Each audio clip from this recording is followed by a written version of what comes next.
Yo, what is good guys? For today's video, may pupuntahan tayo at wala tayong klase ngayon. Sakto at may nagaya sa atin. Tara guys, samahan nyo ako. Let's go! Kasama ko nga pala ang mga kapatid ko at ang mga great friends ko in Christ. Let's go! Nakapunta na nga ako sa bahay ng isa sa mga great friends ko. At tumambay muna tayo at hinintay sila. At nagprepara na nga kami dito. Let's go mga pogi! Let's go! Ang pupuntahan pala namin ay ang ilog sa Santa Rita, Masinloc, Zambales. Oh, wow naman!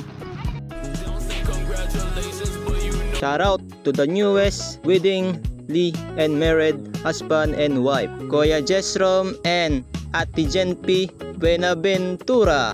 It takes almost 30 to 40 minutes pala yung biyahe dito guys, kasi nga ay mabato at maputik. Naglakad at nagjogging na ako dito guys. Welcome to Kayak Adventure. Lagi pala nag-stock yung tricycle namin dito kasi nga maputik masyado. Woo! I feel the nature guys. Let's go guys. Sobrang ganda pala at breathtaking ang nature and view. Sa wakas at nakarating na nga kami. At thank you kay Lord at di kami niya pinabayaan. Nakakita nga ako dito ng duyan na baging. Woo! I feel the nature guys. Malakas pala yung agos ng tubig dito at sobrang lamig pala ng tubig dito sa ilog na to. Wala nga gaanong tao dito. Ayun maganda doon ang banda. Bago pala kami mag-swimming, kailangan mo namin kumain guys. Shoutout nyo pala sa lahat ng mga kasama natin.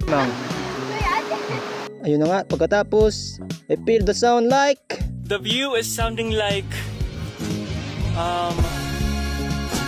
everything that happened. Praise the Lord. Hey! Pagkatapos nga nun guys, tayo ay maglalambitin dito guys. Kaso nga lang ay mahirap pumunta at malumot at madulas. Maglalambitin na nga tayo dito guys at mag-dive na tayo at yun! Woo! Medyo kinabahan pa nga ako dito guys pero nagawa ko naman. At marami palang dumating dito na mga bata at mga veterano na. Bang! Sabawagay, sapa, mga tibay.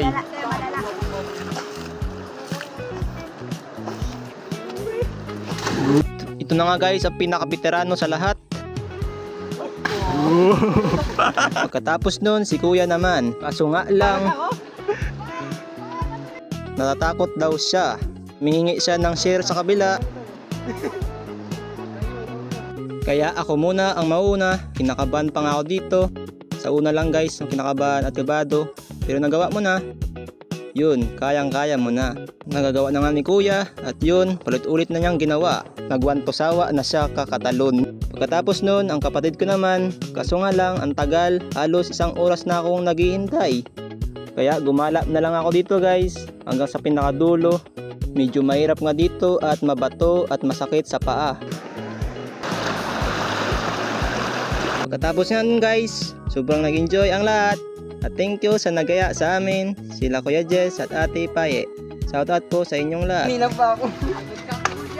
Pauwi na kami dito at salamat sa lahat na nanonood. Ingat kayo palagi guys. Kami naman. Ay ka. Ganyan pala. Hi guys. Please support.